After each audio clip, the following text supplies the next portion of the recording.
Bienvenue dans un voyage au cœur des mystères les plus sombres et fascinants de l'histoire occulte. Aujourd'hui, nous plongeons dans les profondeurs d'un grimoire oublié, un livre entouré de légendes et de secrets interdits, le grimoire des princes infernaux. Ce manuscrit ancien, dit rédigé dans une langue mystérieuse et intraduisible, sans l'aide de puissants rituels, contient les noms, les pactes et les sombres vérités sur les entités infernales qui règnent sur les abysses. D'après les rares fragments découverts et les récits des aventuriers de l'occulte, ce grimoire révèle bien plus que de simples formules magiques.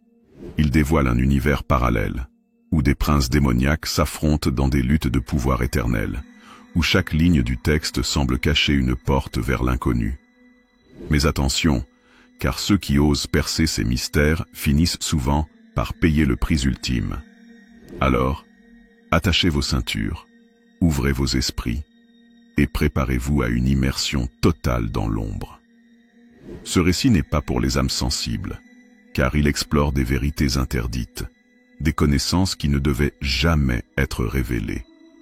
Si cette histoire vous fascine autant qu'elle nous effraie, n'oubliez pas de soutenir cette chaîne en vous abonnant et en aimant cette vidéo. Votre soutien est essentiel pour continuer à explorer ces mystères. Maintenant, entrons dans le domaine interdit des princes infernaux. Le mystère qui entoure le grimoire des princes infernaux débute bien avant son écriture. Certains érudits de l'occulte prétendent qu'il ne s'agit pas d'un livre au sens traditionnel, mais d'un artefact vivant, un condensé de la connaissance interdite façonné dans les profondeurs des royaumes infernaux. Ses origines exactes demeurent floues, mais les récits convergent autour d'une vérité sinistre. Ce grimoire aurait été dicté par une coalition des princes infernaux eux-mêmes, des entités anciennes et puissantes, régnant sur des dimensions que peu d'âmes mortelles osent concevoir. L'histoire commence bien avant l'ère des hommes, dans un temps où l'univers était jeune et instable. Les textes rapportent qu'il existait une chambre des voiles, un espace entre les mondes où les forces primordiales s'affrontaient. Ces forces, ni totalement divines, ni entièrement démoniaques, cherchaient à modeler l'existence selon leurs propres desseins. Parmi elles, un groupe de puissances déchues fit un pacte, s'unir pour créer un royaume où leur domination serait absolue. Ces entités sont aujourd'hui connues sous le nom de princesses infernaux. Le pacte fut scellé par une incantation d'une complexité inimaginable, gravée non sur la pierre, mais dans une matière que les érudits modernes décrivent comme de la chaîne astrale. Une écriture vivante, capable de s'adapter et de muter selon la compréhension de celui qui l'observe. C'est cette chaîne astrale qui aurait donné naissance à le grimoire des princes infernaux. Ce grimoire ne ressemble à aucun autre. Les descriptions varient, mais une constante demeure. Il semble toujours en mouvement. Certains affirment qu'il s'agit d'un livre relié en peau humaine, avec des lettres enflammées qui s'effacent et réapparaissent selon les phases de la lune. D'autres parlent d'un objet intangible, une ombre-livre, que seuls les initiés peuvent percevoir. Les premières pages du grimoire sont dédiées à l'histoire des 9 princes majeurs. Bélite, le tisseur des mensonges, le maître de l'illusion et de la manipulation. Il aurait inspiré des révolutions et des trahisons tout au long de l'histoire humaine. Astaroth, l'archiviste maudit, gardien des secrets interdits, son chapitre contient des informations sur des mondes parallèles et des vérités que l'esprit humain ne peut supporter. Zoratiel, le forgeron des chaînes. Ce prince est responsable des pactes démoniaques. Son pouvoir repose sur les âmes qu'il capture et lie à son royaume infernal. Moratiel, l'ombre affamée, une entité insatiable. Elle se nourrit des peurs humaines et des cauchemars. Lilith, la dame des abîmes, une figure centrale, souvent décrite comme la plus humaine des princes, mais également la plus dangereuse. Azazel, le général des légions, stratège infernal. Son chapitre décrit des armées de créatures abyssales prêtes à envahir les royaumes mortels. Dantalion, le maître des masques, un prince qui change constamment d'apparence, ses secrets révèlent comment manipuler la réalité elle-même. Gorgorath, le briseur des étoiles. Son pouvoir est cosmique, capable de détruire des systèmes stellaires entiers pour renforcer son règne. Nérathiel, le gardien du vide. Le plus mystérieux des princes, son chapitre est incompréhensible, rempli de symboles qui semblent altérer la perception de ceux qui les regardent. Chaque prince aurait contribué à une section du grimoire, y inscrivant ses secrets, ses pactes et ses incantations. Mais le plus troublant est que ces pages ne peuvent être lues de manière linéaire. Ceux qui s'y aventurent rapportent que le livre semble choisir ce qu'il révèle, et que son contenu peut changer en fonction de l'état d'esprit du lecteur. D'après les rares témoignages des survivants ayant consulté ce grimoire, une constante terrifiante émerge. Personne ne sort indemne de cette expérience. Les premières traces écrites mentionnant le grimoire des princes infernaux remontent à l'ère médiévale, quand un moine hérétique du nom d'Armand de Lezay prétendit avoir découvert le livre dans une crypte souterraine, sous une abbaye en ruine. Dans une lettre adressée à ses confrères, Armand décrivit le livre comme une source de lumière sombre, et avoua avoir été obsédé par ces pages, au point de sacrifier sa santé mentale. Peu après, le moine fut retrouvé mort dans sa cellule, le visage figé dans une expression de terreur indescriptible. Les témoins affirmèrent que l'ombre de sa silhouette restait imprimée sur le mur, comme si son âme avait été arrachée avec une violence inouïe. Face à ces dangers, certains groupes occultes tentèrent de détruire le grimoire, mais leurs efforts furent vains. Le livre semblait posséder une volonté propre, échappant aux flammes, aux acides, et même aux incantations visant à le sceller dans une dimension parallèle. L'un des récits les plus troublants vient d'un alchimiste du XVIe siècle, Elias von Horst, qui consacra sa vie à étudier le grimoire. D'après ses écrits, un rituel complexe permettrait non seulement d'interagir avec les princes infernaux, mais aussi d'accéder à un sceau d'interstice, une clé capable d'ouvrir des portails entre les mondes. Cependant, ce rituel nécessitait un prix incommensurable, le sacrifice de 7 âmes innocentes, sous une pleine lune de sang. Von Horst disparut mystérieusement avant de terminer ses travaux, et son laboratoire fut retrouvé en flammes, avec des symboles étranges, gravés sur les murs calcinés. Après avoir plongé dans l'origine et la création mystérieuse du grimoire des princes infernaux, nous entrons maintenant dans le cœur même de son pouvoir, les pactes démoniaques, les rituels interdits et les secrets bien gardés qui y résident. Ceux qui ont eu le courage, ou l'égarement, de chercher ces connaissances maudites ne sont jamais revenus indemnes. Les princes infernaux, ces puissantes entités décrites dans la première partie, ne sont pas des démons banals. Ils sont des êtres de pouvoir absolu, capables de manipuler le tissu même de la réalité. Leur offre semble irrésistible pour les âmes égarées ou désespérées. Le grimoire contient les contrats qu'ils proposent, des pactes si puissants qu'ils modifient la réalité elle-même. Mais tout prix a une contrepartie, et ces princes demandent toujours une rançon, l'âme, le sang ou la servitude éternelle. 1. Le pacte de la connaissance. L'un des pactes les plus recherchés est celui de la connaissance infinie, offert par Astaroth, l'archiviste maudit. Ce pacte permet au Seigneur de devenir un maître des arts occultes, capable de comprendre les lois de l'univers, de manipuler le temps, et même de voyager entre les mondes. Mais chaque connaissance obtenue à ce prix est une morsure dans l'esprit du Seigneur. Celui qui accepte ce pacte se verra progressivement dévoré par la connaissance elle-même. Les témoins de ceux qui ont fait ce pacte racontent que ces individus finissent par devenir des coquilles vides, prisonniers d'un univers d'illusions mentales qu'ils ne peuvent plus fuir. 2. Le pacte du pouvoir absolu. Bélite, le tisseur des mensonges, offre un pacte bien plus tentant pour les ambitieux, celui du pouvoir absolu.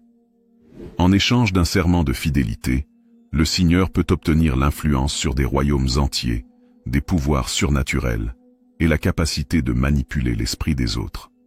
Cependant, ce pouvoir a un coût lourd et insidieux. À chaque action de manipulation, à chaque mensonge tissé, l'âme du Seigneur devient de plus en plus fracturée. Peu à peu, le Seigneur perd sa capacité à distinguer la réalité de l'illusion, devenant ainsi un pantin des forces qu'il a invoquées. 3. Le pacte de l'immortalité. Lilith, la dame des abîmes, propose un pacte terrifiant pour ceux qui désirent échapper à la mort, l'immortalité. En échange de l'âme du Seigneur, Lilith promet une vie éternelle, mais cette immortalité est loin d'être un cadeau. Ceux qui acceptent ce pacte se voient condamnés à errer à travers les siècles, incapables de mourir, mais également incapables de goûter au véritable bonheur. Le Seigneur finit par se détruire de l'intérieur, rongé par la solitude et le poids du temps infini. 4. Le pacte de la domination des légions. Le pacte offert par Azazel, le général des légions, est l'un des plus redoutés. En échange de l'âme et du corps du Seigneur, Azazel accorde la possibilité de commander des légions infernales, des créatures monstrueuses capables de renverser des royaumes entiers. Cependant, ce pouvoir est une malédiction. Ceux qui acceptent ce pacte se transforment en monstres eux-mêmes, perdant leur humanité au fur et à mesure qu'ils commandent des armées d'horreur sans fin.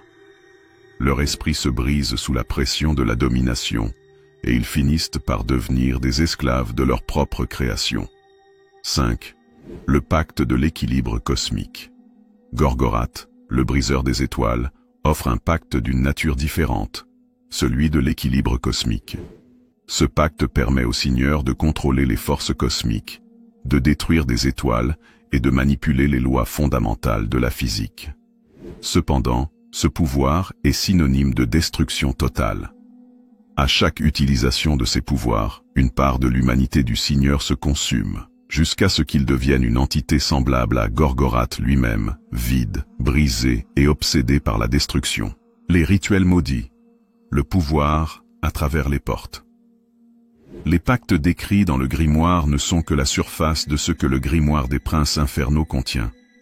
Pour activer ces pactes, il est nécessaire d'effectuer des rituels d'une complexité redoutable, souvent accompagnés de sacrifices horribles.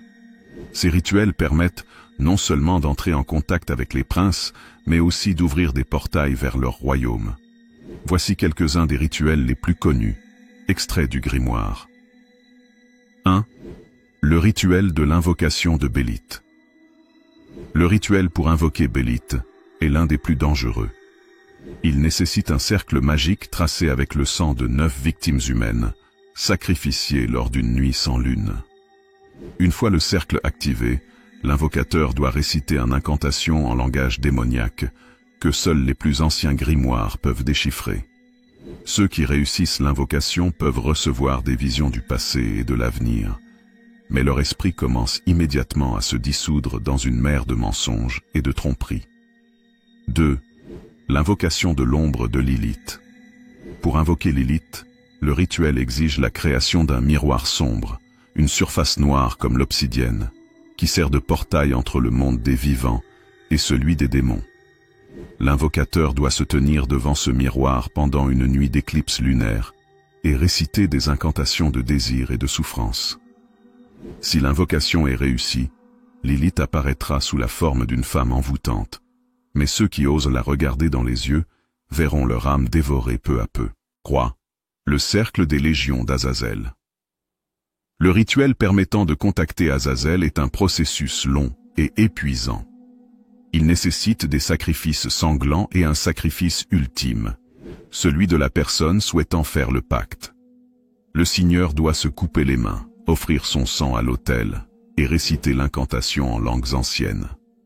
Si Azazel accepte l'offre, le Seigneur gagne un contrôle sur une armée de créatures infernales. Cependant, une fois le pacte signé, il est lié à ces créatures pour l'éternité. Ceux qui osent pénétrer dans l'univers du grimoire des princes infernaux et qui réussissent à invoquer les princes à travers ces rituels se retrouvent pris dans un réseau d'accords et de manipulations dont il est impossible de sortir. Le livre et les princes eux-mêmes semblent toujours prêts à offrir plus, à donner de nouveaux pouvoirs, mais toujours au prix d'un sacrifice. Les pactes sont des chaînes invisibles qui lient l'âme du Seigneur, et chaque utilisation de la magie infernale les renforce. Les princes offrent des pouvoirs incommensurables, mais chaque don est un piège cruel, un piège dont il est impossible de sortir indemne. Ceux qui cherchent à manipuler ces forces finissent invariablement par être manipulés eux-mêmes, devenant les marionnettes d'entités qui ne connaissent ni pitié ni clémence. Dans les lignes qui suivent, nous explorerons les destinées tragiques de ceux qui ont osé faire ces pactes, et les conséquences dévastatrices qui ont défiguré leur existence. Préparez-vous à plonger plus profondément dans l'inconnu. Le voyage ne fait que commencer. Ces individus, autrefois assoiffés de pouvoir, de savoir ou d'immortalité, ont vu leurs rêves se transformer en cauchemars sans fin. Le prix qu'ils ont payé est plus terrible que tout ce que l'on pourrait imaginer. À travers leurs histoires, nous découvrons non seulement le pouvoir dévastateur du grimoire, mais aussi des révélations qui défient la compréhension humaine. C'est ici que les mystères cachés derrière ce livre prennent une toute autre dimension. Le destin de Armand de Lezay, le moine dévoré par la connaissance. Le premier nom qui surgit lorsque l'on parle des victimes du grimoire des princes infernaux est celui de Armand de Lezay, le moine hérétique du XVIe siècle qui, comme mentionné précédemment, fut le premier à décrire le grimoire et à tenter d'en déchiffrer les secrets. Mais son destin ne fut pas celui d'un érudit couronné de gloire. Au contraire, il devint une victime tragique du pouvoir destructeur du livre. Armand de Lezay était un moine d'exception, dont l'intelligence surpassait celle de ses pairs. C'est cette soif insatiable de connaissance qui le mena sur la voie de l'interdit. Il entendit parler de l'existence du grimoire des princes infernaux lors d'une rencontre avec un alchimiste vagabond, un homme énigmatique qui portait une étrange amulette en forme de serpent entrelacé autour d'un crâne humain. Cet homme lui parla des princes infernaux et de la connaissance secrète qu'il détenait, une connaissance qui pourrait changer le cours de l'histoire humaine. Intrigué, Armand chercha le livre pendant plusieurs années, fouillant les cryptes anciennes et les bibliothèques interdites. Lorsqu'il mit enfin la main sur le grimoire, il se plongea dans ses pages comme un aveugle cherchant la lumière. Chaque nuit, il lisait les symboles enflammés, cherchant à comprendre les pactes et les rituels qui y étaient inscrits. Peu à peu, il commença à perdre le sens du temps. Il voyait des ombres qui dansaient autour de lui et entendait des voix dans les murs de sa cellule.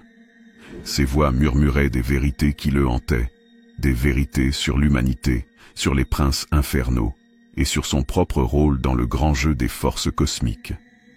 Un jour, alors qu'il était en pleine lecture d'un passage concernant Astaroth, l'archiviste maudit, Armand perdit complètement son esprit. Il se leva, hurlant des paroles incompréhensibles, et se dirigea vers le monastère voisin. Là, il s'effondra, ses yeux injectés de sang, son corps tremblant de terreur. Ce qui restait de sa raison se brisait sous le poids des révélations qu'il avait eues. Il mourut quelques heures plus tard, mais certains rapports affirment que, juste avant de rendre son dernier souffle, il murmura des mots qui, une fois gravés dans la pierre, déclenchèrent une série de phénomènes inexplicables, un tremblement de terre qui secoua la région. Les archives du monastère furent ensuite retrouvées vidées de toute mention d'Armand, comme si l'histoire de sa vie avait été effacée. Quant au grimoire, il disparut sans laisser de traces. Mais une question demeure. Ce qu'il avait découvert était-il réellement la vérité sur les princes infernaux, ou sa folie était-elle simplement une conséquence inévitable d'un esprit trop faible pour supporter l'ampleur des connaissances interdites? Le drame de von Horst, l'alchimiste, perdu dans le vide. Un autre nom associé à l'histoire du grimoire des princes infernaux est celui de Elias von Horst, un alchimiste du XVIe siècle, célèbre pour avoir consacré sa vie à la recherche de l'immortalité et des secrets cosmiques. Von Horst avait entendu parler de la légende du grimoire lors d'un de ses voyages en Orient, où il rencontra un ancien ermite qui lui révéla des rumeurs sur un livre capable de changer le destin des hommes. Fasciné par l'idée de maîtriser la vie et la mort, von Horst se lança dans une quête effrénée pour retrouver ce fameux livre. Lorsque von Horst mit finalement la main sur le grimoire des princes infernaux, il commença par étudier les passages relatifs à l'immortalité. Il choisit d'invoquer Lilith, la dame des abîmes, croyant que ce pacte serait le moyen d'obtenir ce qu'il désirait le plus: la conquête du temps. Son rituel fut long et compliqué, nécessitant des sacrifices humains et l'utilisation de puissantes concoctions alchimiques. Il réussit à invoquer Lilith, qui apparut sous une forme séduisante et envoûtante. Le pacte qui en résulta était terrifiant. Lilith lui offrit l'immortalité, mais à un prix. Au fil des années, von Horst commença à se rendre compte qu'il avait été trompé. L'immortalité n'était pas un cadeau, mais une malédiction. Alors qu'il vivait dans un monde où les autres mouraient, il ressentait la douleur croissante du temps qui l'érodait, l'âme et le corps. Il voyait ses proches mourir, tandis que lui restait figé dans l'éternité. Ses cheveux devinrent blancs, sa peau pâle et ridée, mais il ne vieillissait jamais.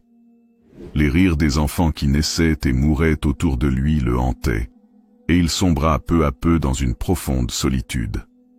Son esprit, qui au départ était clair et ambitieux, se brouilla à mesure que les siècles passaient. Il finit par devenir une créature obsédée par la recherche des secrets de l'univers, jusqu'à ce que ses derniers mots, écrits dans ses carnets, soient des incohérences, des éclats de folie pure. On dit qu'il disparut dans un labyrinthe de catacombes souterraines, où son corps, toujours vivant, errerait dans les ténèbres de l'éternité. Ses derniers écrits ne furent jamais retrouvés, et son nom fut oublié, emporté par le vent du temps et des ombres. Au-delà des histoires de ceux qui ont perdu leur âme dans les pages du grimoire des princes infernaux, se cache une vérité encore plus perturbante. À travers les âges, une poignée d'individus a affirmé avoir déchiffré la totalité du grimoire. Ce qu'ils ont découvert défie les lois naturelles et sociales. Il se trouve que le grimoire des princes infernaux n'est pas simplement un recueil de rituels démoniaques. Il serait, selon ces chercheurs, un artefact interdimensionnel, capable de déformer la réalité et de révéler des vérités qui échappent à notre compréhension. Les princes infernaux ne seraient pas seulement des démons ou des entités maléfiques, mais des architectes d'univers parallèles, des maîtres d'une réalité qui se superpose à la nôtre. Ce qui effraie le plus dans cette découverte, c'est l'idée que le grimoire pourrait être une porte vers un futur apocalyptique, un futur où les princes infernaux seraient les nouveaux dieux, régnant sur un monde plongé dans les ténèbres. Le grimoire des princes infernaux n'est pas seulement un livre maudit, il est une malédiction en soi. Celui qui s'y plonge, espérant trouver une voie vers le pouvoir ou l'immortalité, ne fait qu'alimenter la soif insatiable des princes. Le grimoire existe pour servir leurs desseins, et ses pages ne sont qu'un miroir de ce qui attend ceux qui osent défier l'invisible. Les histoires de ceux qui ont tenté de percer ces mystères ne sont que des avertissements. Ceux qui croient pouvoir jouer avec les forces de l'infernal risquent de perdre non seulement leur âme, mais leur humanité.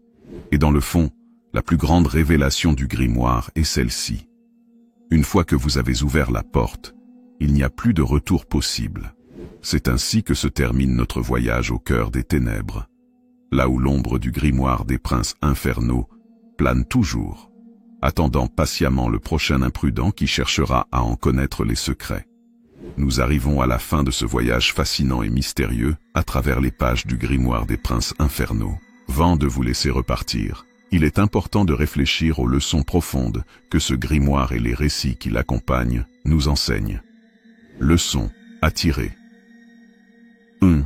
Le pouvoir a un prix. Les pactes passés avec les princes infernaux illustrent une vérité universelle. Tout pouvoir, tout savoir, tout désir vient avec une contrepartie. À travers les tragédies d'Armand de Lezay, Elias von Horst et de nombreux autres, nous apprenons que les choix que nous faisons dans la quête du pouvoir peuvent avoir des conséquences irréversibles. Ce qui semble être une offre irrésistible peut, en réalité, être une prison déguisée. 2. La connaissance ne doit pas être recherchée à tout prix. La soif de savoir, bien qu'admirable, peut également être dévastatrice. Armand, en cherchant la connaissance ultime, s'est perdu dans un abîme qu'il ne pouvait plus comprendre ni contrôler. Cela nous rappelle qu'il est essentiel de rester humble face à l'inconnu et de comprendre que certaines vérités peuvent être trop lourdes à porter. 3. La tentation du pouvoir corrompt. Chaque personnage qui a cherché à faire un pacte avec un prince infernal a été corrompu par la tentation de pouvoir ou d'immortalité. La quête du contrôle sur les autres, sur le temps ou sur l'univers, peut détruire l'âme. Cela nous incite à réfléchir sur la manière dont nous gérons notre propre pouvoir et influence dans la vie, et sur ce que nous serions prêts à sacrifier pour l'obtenir. 4. L'humanité est une valeur précieuse. Enfin, l'une des leçons les plus sombres, mais essentielles, est celle de l'humanité. Ceux qui ont cherché à changer leur destinée au prix de leur âme ont perdu ce qui fait d'eux des êtres humains. La quête de l'immortalité, de la domination ou de la perfection les a réduits à des ombres de ce qu'ils étaient autrefois. Cela nous rappelle que notre humanité, avec ses imperfections et sa mortalité, est ce qui nous rend véritablement vivants. Avant de conclure, je tiens à vous remercier du fond du cœur pour avoir suivi cette vidéo jusqu'à la fin. Votre attention et votre curiosité sont les moteurs qui rendent ces explorations possibles. Le monde des mystères occultes est vaste, et votre présence témoigne de votre soif de comprendre l'inconnu, un voyage que nous avons partagé ensemble. Si vous avez apprécié cette plongée dans les ténèbres du grimoire des princes infernaux, et que vous souhaitez découvrir encore plus de récits fascinants, n'hésitez pas à vous abonner à la chaîne. Il y a encore tant de secrets à explorer, et tant d'histoires cachées dans l'ombre qui attendent d'être révélées. Likez cette vidéo pour nous soutenir, et faire grandir cette communauté avide de savoir. Nous avons à peine effleuré la surface de ce qui reste à découvrir. N'oubliez pas, le mystère n'est jamais trop loin. Et le prochain voyage pourrait être encore plus captivant. À très bientôt pour de nouvelles révélations, et jusqu'à la prochaine fois, prenez soin de votre âme et soyez vigilants face à la tentation.